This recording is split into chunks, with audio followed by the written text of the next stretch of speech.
You ready to go move some chickens, Bear? All right. I need Bear's help. Huh? We need to move chickens like Bear moves chickens. Bear's got the fear of the Lord in him when it comes to messing with chickens. All right, we're getting ready to move this creation over to the place where the meat chickens are about to be. It is now finished. As you can see, we've got the gutters on the side that we can put feed in. Wheels, we had some comments about people concerned that the wheels were small for rugged terrain, but considering where we're putting these, I don't think it's going to be an issue. And then this is really cool. So these are buckets that will have water in them that feed down here to these little waters from Murray McMurray Hatchery. Show it in action. Dun, dun, dun, dun, dun, dun. We could do it like Clydesdales and like pick them up together. Yeah. You failed to build a seat there for me to ride on.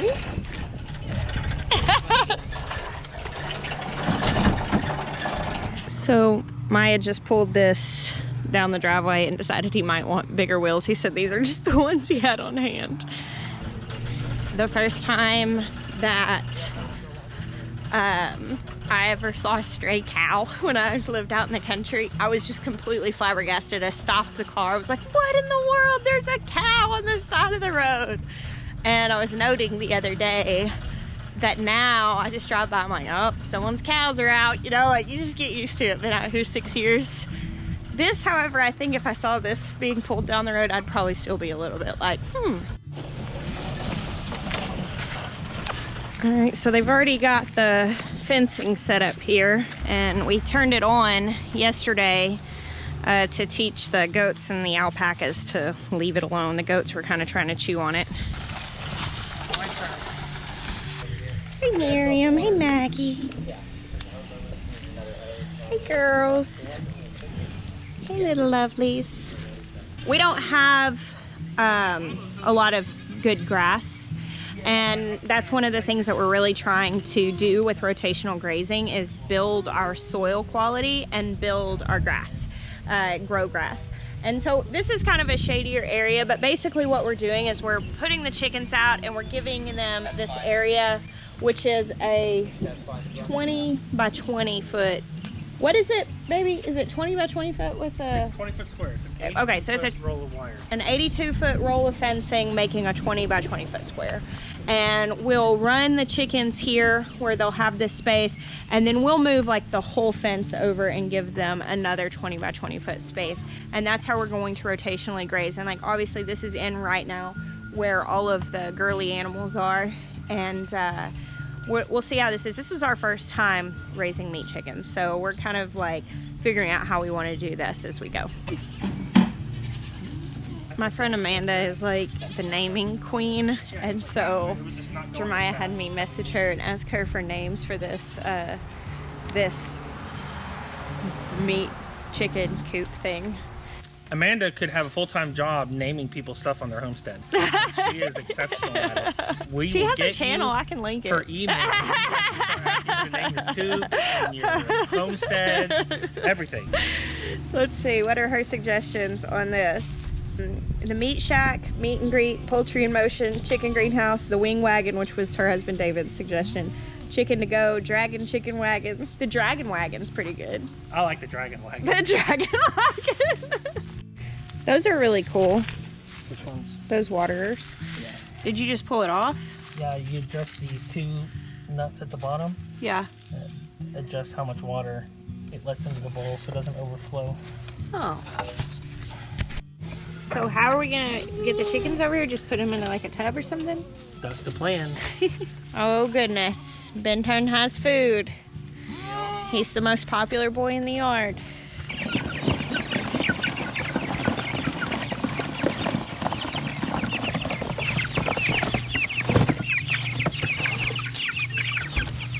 There we go. Check that out, guys.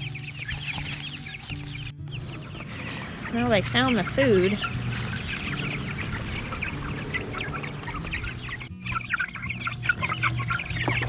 So we're noticing that for this age chick, This may be just a tiny bit too high. Like some of the bigger ones can get to it, but some of the smaller ones are kind of having trouble. And obviously we want the smaller ones to be able to get to the food, so we may drop this down a few inches.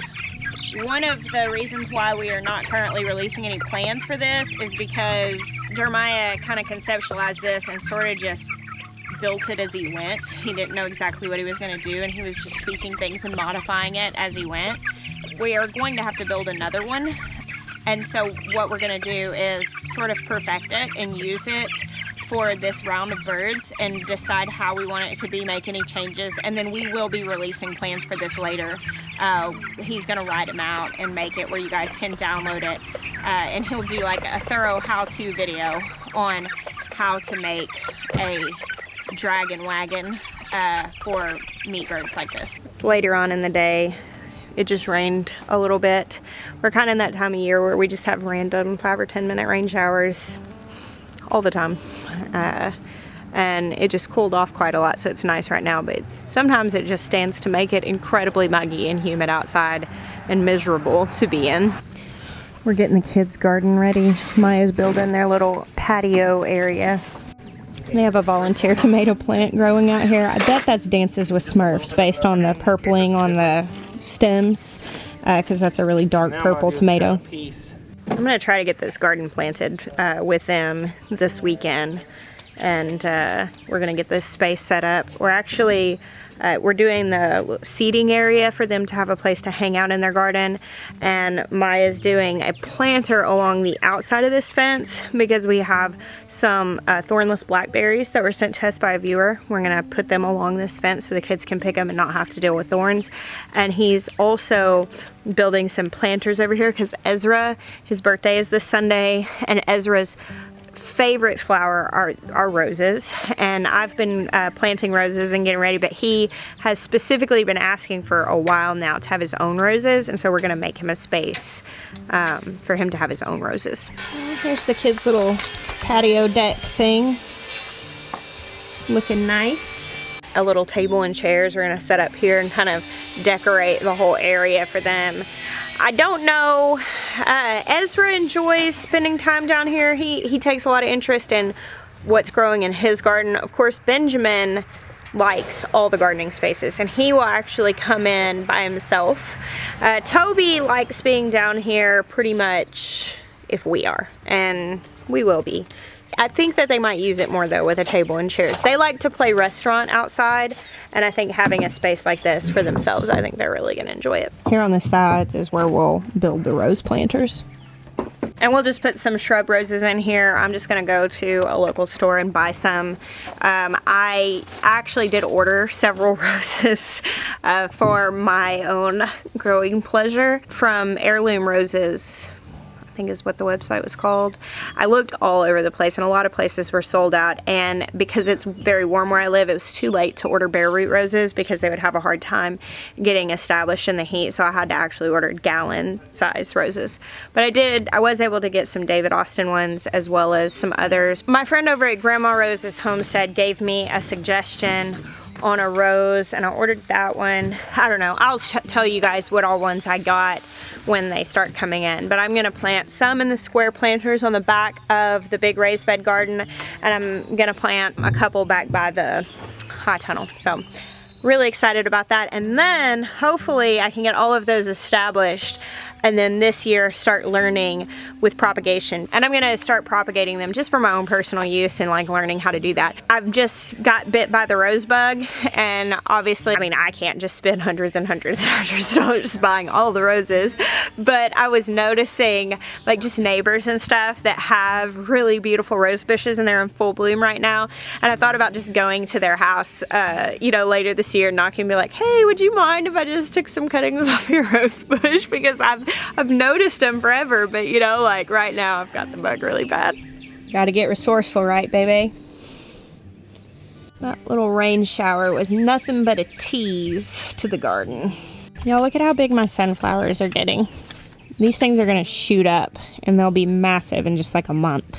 I actually usually shoot my garden tours earlier on in the week, and I was going to shoot the garden tour tonight, but the rain is supposed to come back. I just looked at the radar and it's not gonna stay dry long enough for me to do that, so I'll just have to shoot it tomorrow, which is fine. But like right now, I'm so in the mode of wanting to show you guys all this stuff. I just planted a ton of tomatoes. I'll give you a look at it, and then you'll have to come back for the garden tour on Saturday to hear like the in-depth details about it. I sowed the seeds here. You can see those little spots where I've moved the mulch out of the way to sow seeds. This is roselle. I sowed these seeds right here just a few days ago. That's one of those things that is really probably best to start ahead of time, you know, 6 to 8 weeks before the season. But being long season here, I'll have enough time to grow it. I just won't be harvesting it as soon as I would have if I'd started it earlier. We've got this cold front coming through. Of course, I think a lot of people have a cold front coming through right now, and we are not supposed to get really even very near freezing, but it is going to be pretty chilly for this time of year. And I'm very thankful I hadn't planted my peppers yet, because I don't know what like the exact numbers are as far as what stunts peppers growth, but from what I've been told from viewers, and I have many of you are way more experienced in growing peppers than I am, and what I've been told is that even just a couple of nights of being exposed to temperatures that are like around 40 degrees, that can stunt peppers. And that makes sense because I've had a really hard time with peppers the last few years, but I've planted them out when I planted my tomatoes out. Now tomatoes typically do fine. Like if they get exposed to some cool nights like that, as long as they don't freeze, they usually will not have any issues with their production later on in the season. But if you have peppers out in this cool snap, even if it's not gonna get down to freezing, it would probably be a good idea to go ahead and cover those up. Because from what I understand, they can be stunted later by just short exposures to those kind of temperatures. This is my first row of tomatoes that I planted, and of course I plant them so deep that it's just the very tip top of the plants that stick out. So I feel really good about how these are looking. They're nice and green. On tomato plants, we want to see these branches really reaching out. This is the tomato plant saying that it's really healthy. When the branches stay really short and they're like sticking straight up, that's kind of it retreating from the sun. But whenever they're out and outstretched like this, it's kind of, you know, communicating that they're healthy and ready to grow. I'm going to end up repeating this in a garden tour, but I just can't help it. First off, you guys see this? Those are aphids, so we don't like seeing those on the plants. Super alarming, it's gonna happen, but definitely want to brush those off. Another thing that I'll do, and this is something that now just becomes part of my daily garden routine. You see these little sprouts coming up in the armpits of the plant? These are called suckers. I will just start snapping these things off. This is part of pruning, and you can do it really small here, and it's not a big deal. Now these grow really fast, you'll have branches coming out. And so I just do it daily so I don't miss them. I just go ahead and pull them off like this. Also, this is a really young plant. Now, what you don't want to do is pull from the very top of the plant because you don't want to accidentally top it.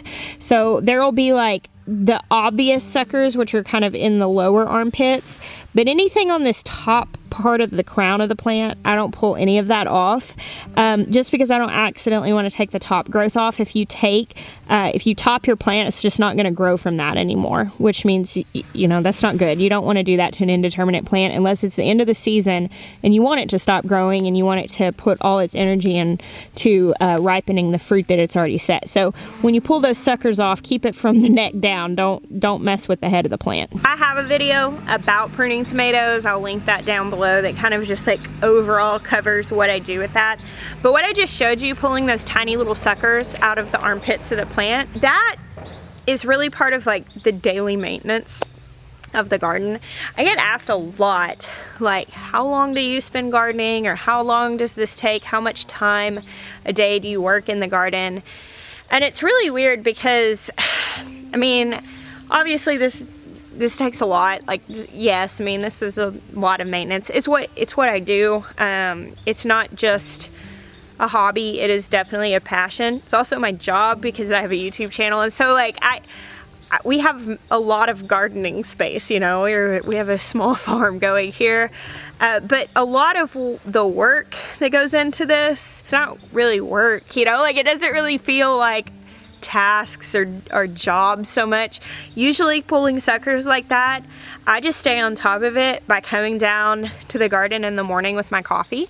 In the summer, I usually get down here by like 6:40 or so. Like I usually get up and like do quiet time and kind of get around. I mean, I usually come out here in my pajamas and with a cup of coffee, and I walk down the rows of the tomato plants and just pull those suckers off while I have my coffee.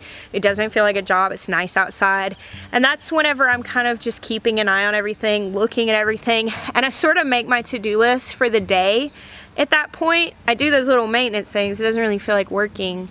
But then I think, oh, I need to mulch today. I make my list for all the heavy lifting in the morning, and I do those kind of simple tasks. If you stay on top of that, pruning is way easier. Like, you don't have to get down here with shears and like really go at it nearly as much if you stay on top of pulling those suckers when they're that small. And I know that this might sound like super cheesy, and some people may just roll their eyes at this, but if you've got this, you understand it completely.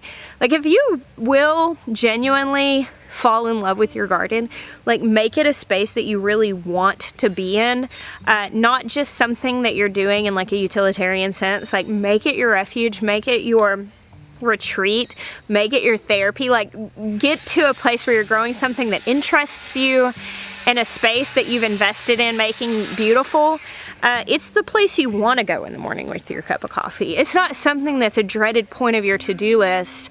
Like, you're out there first thing in the morning because you are driven by your own desire to be there. And then in turn, it makes pulling those suckers easier. You know, like it totally makes it just easier. It's the only way I know how to describe it. I don't know. Like, either you get that or you don't, I think. I get it. Look at this hot mess. That's weeds, rosemary, and chive all mixed together. And sometimes I look at things and put them on my to-do list and think, not today. And I've done that with this bed. Probably about 7 times I've looked at it and been like, oh, I really need to handle that. But not today. Right now there's like a battle for sunny skies out here. It's like over here is cloudy and gloomy, and over here is bright and sunny. That cedar sure is pretty. This is what the stuff inside the greenhouse is going to look like once it gets varnished. Oh, yeah? Because basically what varnish does will make it look wet. Yeah. So, I mean, that's what the beds will look like. It's just going to look... That's so pretty. Fantastic. Doesn't it look like a farm back here? Look at this. I planted so many tomatoes today. Maya dug my holes for me this time because I was just doing it with a little hand shovel, and this is a lot of tomatoes. There's a lot of holes to dig. And he went and got the post hole digger and went before me and dug the holes out. And we have an auger thing, and literally, like, we got done with all of these, and I was like, hey, we should get that auger thing out. And he was like, yeah, we should. So the rest of these holes will probably be a little easier. Sometimes it's so silly, we'll just start doing things you know, the way we've done them, and we just don't even think about a faster way. But at the end of putting all these in, my back was screaming. I stopped because I ran out of eggs to plant underneath them. There's a lot of eggs. So I'm gonna probably just wait for my chickens to catch up. First, I showed you guys the bed of hybrids on the last vlog. And then I finished this bed, except for a few holes down at the end. And I did one side of this bed and one side of this bed. So I've still got pretty much one whole 60-foot row. Math is not my strongest suit. I realized in putting these in, because I am planting them a little closer together back here than I am in the front, because they will be very strictly pruned down to one main stalk. So they're about 12 inches apart. And I guess I just kind of realized, okay, this is 4 almost 60-foot rows within these 4 beds. And in this high tunnel right now, there will be more tomatoes in here than I grew in my big garden last year altogether. Because last year I had 3 48-foot rows planted 18 inches apart, as well as the 2 other beds that were a little bit shorter. So it was less tomatoes than was in here. And I think today the realization of just how much food this is kind of started to hit me, and I was like, wow, this is gonna be a lot. I'm excited. It's gonna be really good, and I did very intentionally plant varieties that I feel like will be really easy to can, and I'm kind of thinking what that's gonna look like is as these tomatoes come in, we're gonna get another big freezer, and what it's gonna look like is putting them in bags and freezing them throughout the week, and then spending 1 day a week taking all of the tomatoes out of the freezer. Once they come out of the freezer, their texture is ruined. They're no longer fresh texture, but the skins slip right off, and you can squeeze a lot of the juice and the seeds just right out, and it makes them super fast and easy to process. Now, I won't do that with all of them. I mean, obviously we'll eat a lot of them fresh, and then I may can some of them in different ways, but I do have that option so that I don't have to worry about things going bad throughout the week. And that way, if I need to like put off canning a day or two, everything's just in the freezer and I can just add more to it.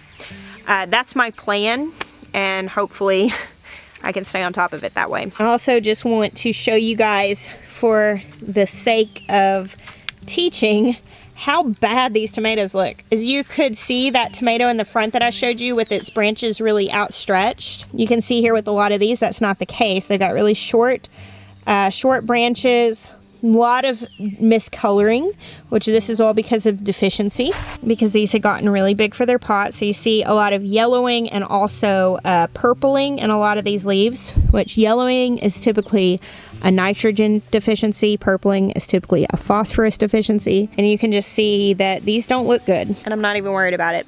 Tomato plants are very, very forgiving, and these will look just really awesome in a week or two. They will snap right back. I put them in this really fertile soil, and they will look amazing. So I want to show you guys that. I've been getting a lot of pictures of people who are also dealing with delays because of weather and aren't getting to plant yet, saying, oh no, I'm having discoloring. Are they going to be okay?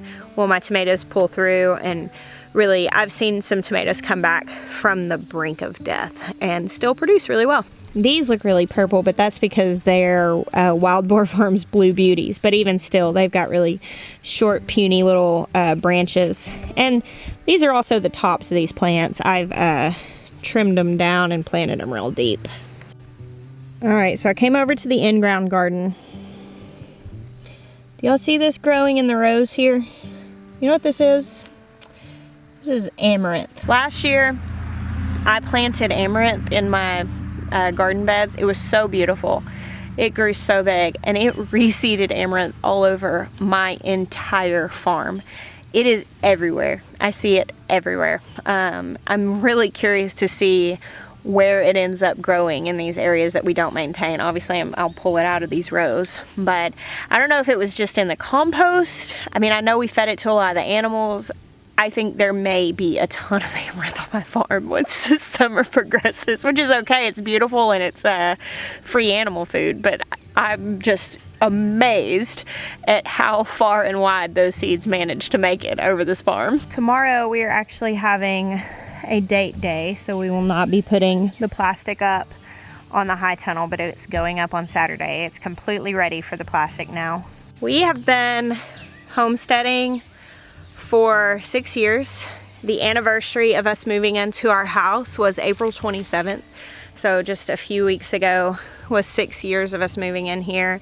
And then we worked on the house for the first few months. We didn't actually start getting animals or working towards any of that stuff until the end of the summer. But we've been here for 6 years. And I made dinner last night that was entirely off our farm. And I noticed that lately more and more meals have become that. Started milking Mabel regularly this morning, and we will get into the point where we're actually, you know, getting all of our dairy needs off the farm. And we're kind of just shifting into that season. That's just like a really high production season anyway. But it's really, really cool that this year, more than ever before, we are actually, through this summer, we are going to produce almost all of our own food, which is amazing. And you know, that's 6 years, really, I would say really 5 years into actually homesteading, 6 years here. But it's cool because I always think to tell you guys to make a 5-year plan. Don't make a 1-year plan, make a 5-year plan. Whenever you want to farm, a 5-year plan is so much kinder to your heart because the process is so much more than what we think it's gonna be. I mean, there's so much to learn and to build and cultivate on a farm. But I'm telling you right now, like walking around here and looking at everything, even just a few years ago, I would not have been able to wrap my head around us being to this stage. This is so much more than what we dreamed of 5 years ago.